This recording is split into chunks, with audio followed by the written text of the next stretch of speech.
Welcome along to Amp Next Gen with me, Richard Conway.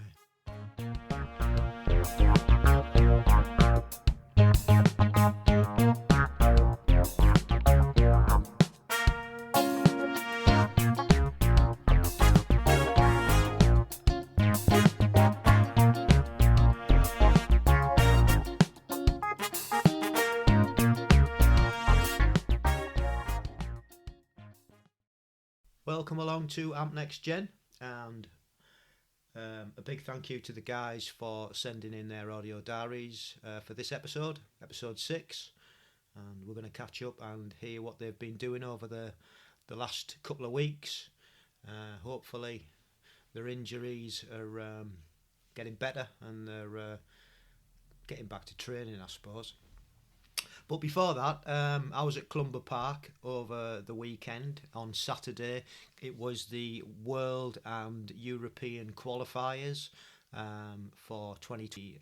Previous guests.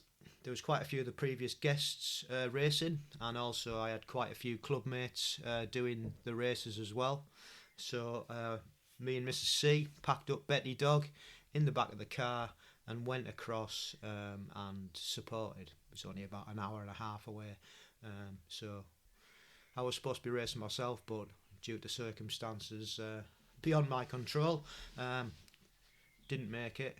So it was nice to see a lot of previous guests racing, some great performances, and I'm just going to run through them and give them a shout out because I think it's well earned. So my teammate Karen Hames from WBC, who you can find on episode 35, finished 6th in her age group. Dave Brown, who was on the last episode, which was 49, he was 9th in his age group. Sarah Harding, who was on episode 6, she finished 4th, automatic qualification in the standard. Tim Fowler was also in the standard from episode 20, and he finished 7th in his age group. Mark Shepherd also in the standard from episode 21. He finished 2nd in his age group, automatic qualification. Christina Dove from episode 12 in the sprint. She finished 4th in her age group and got another automatic qualification. Andy Biggs from episode 25 finished 9th in his age group.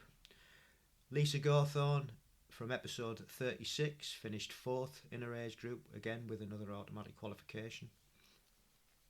And James Lee from episode 43 was 18th in his age group. So congratulations, guys. Some great results and great performances there. It was, like I said, it was a pleasure to come and watch and see you guys in action. So, right, on to the main event. I'm going to catch up now with Rosalind, but first Will, and I'll see you on the other side. Hi Rich, I hope you're well. So this is episode 4 check-in. Last couple of weeks have been really difficult to get the training. I've had a lot of changes personally, so we're looking at relocating for my job. And we've been viewing houses, so training's took a bit of a sidetrack.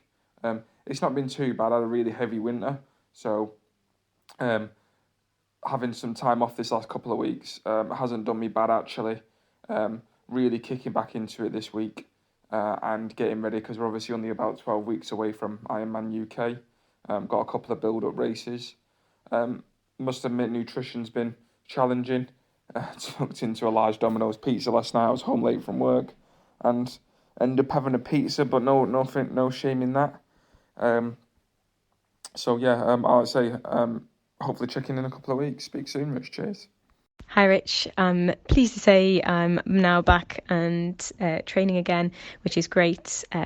Week before last I was in Italy with work, so was very busy and didn't have time to do any training, but that was okay. I think that probably gave me just an extra week of kind of recovering. So I had 3 weeks off basically following my crash. But this last week I've been back on the bike. I did a couple of really chilled spins and that felt okay.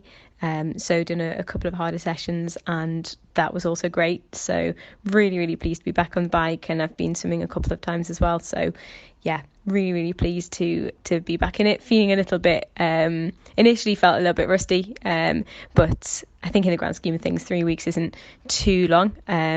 It's obviously disrupted my training in terms of kind of progress. Obviously, I'd like to have had a few hard weeks there, and kind of just with the whole build structure of a training plan, which I've missed. So I'm not necessarily progressed in the same way I would have hoped, but I don't seem to have taken too many steps back, which is hugely reassuring.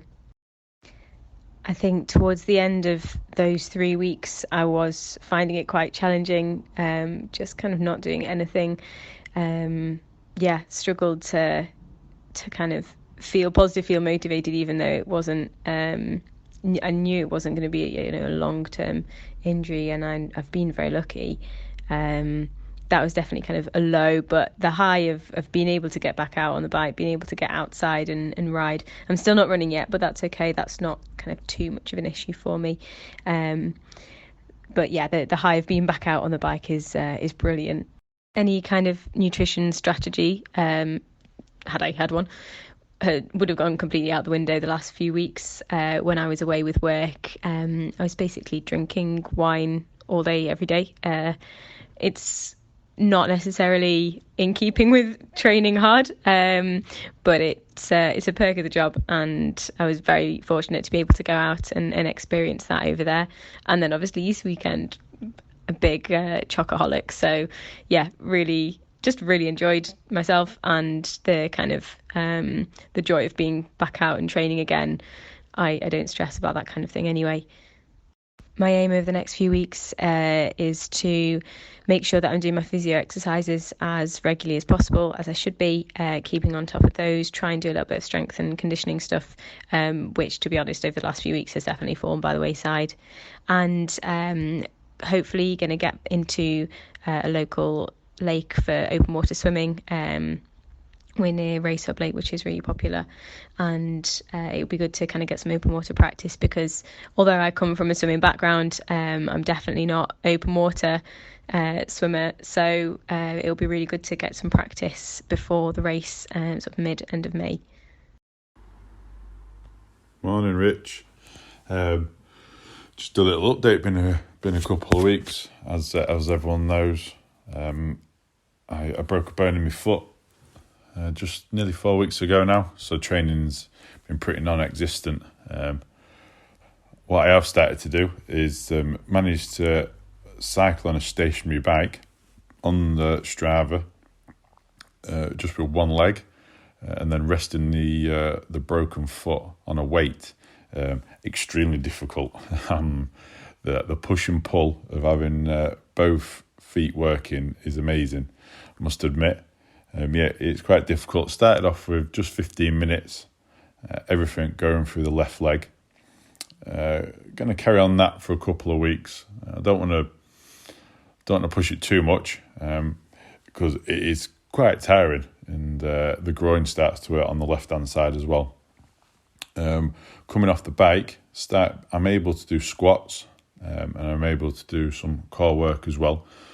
I can do this whilst wearing the boot that the hospital gave me for my foot. I had a change of boot 10 days ago. This one's got like an old school Air Jordan pump on the side of it, and when you use the pump, there's a plastic bag that wraps around your foot, tightens the foot up, and I feel like it's improved loads over the past week or so. So it's building the confidence back up again. Thinking about jumping on the bike, popping the other pedal on, and wearing just a normal trainer on the right hand foot, which was broken. See how we go from there, using the middle part to the heel of my foot to actually cycle as well. Bit disappointed, missed Clumber Park last week. Looks like all my tri team who did it, and pretty much, everyone who I know from the age grade races, they all did pretty well. Locally, there was a Brig Sprint Triathlon, which would have been nice to compete in. again, my triathlon team did pretty well there. The girls on our team, I think two of them got first and second lady, which is fantastic. Trying to keep off Strava through not putting myself down or not being able to keep up with people. Just need to make sure that what I'm doing is correct. I don't want to push it too much. I don't want to come back too quickly and then set myself back again. Pretty difficult, I must admit. I'm pretty active. Since the start of the year, I've done something every single day, whether it be swim, bike or run. And then to go now to maybe 2 or 3 sessions on the bike in a month since Manchester Marathon. I mean, it might do the body some good bit of rest, but it's quite hard mentally, I must admit. And that's about it. Thank you very much. Thanks, guys, for the update. Much appreciated, as usual. Interesting to hear how dealing with what life throws at us. In Rosa's case, it was work, and I think that did her a favour, like she said, because it's helped her recovery with the injury, and she's now back on it, so that's great to hear. I really do want your job, though, Ros, to be fair. And Will, what life's thrown up for you, congratulations on the new job, and I hope that the move and everything goes smoothly, and you get settled back in and you can get back onto your training. And Aaron, yeah, it is frustrating, I know from personal experience recently, that after injury and going through injury, when you basically stop doing what you would normally do on a day-to-day basis, it is really frustrating, and we try and do little bits where we can just to keep that continuity going. But it'll come back, and from the Instagram posts and things you're putting on, you're doing well, so keep it up, fella. And that's about it for this episode. So thank you once again for listening, and if you would like to get in touch, our email is agegroupmultisportpodcast@gmail.com. If you want to send us a message, if you would like to come onto the podcast, if you're an age grouper, get in touch, share your story, inspire others, that would be fab. We're also on Instagram at amp_1967. You can DM us there. We're on Facebook at ampgb.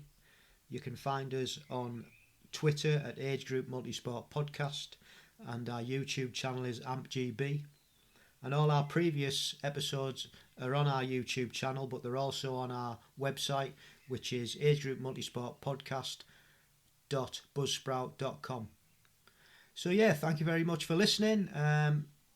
Be great if you could leave a review, a message, a like, subscribe, whichever platform you listen to us on. Really helps us promote our podcast and reach other like-minded individuals. So thanks ever so much, and once again, stay safe, keep training, and love the process.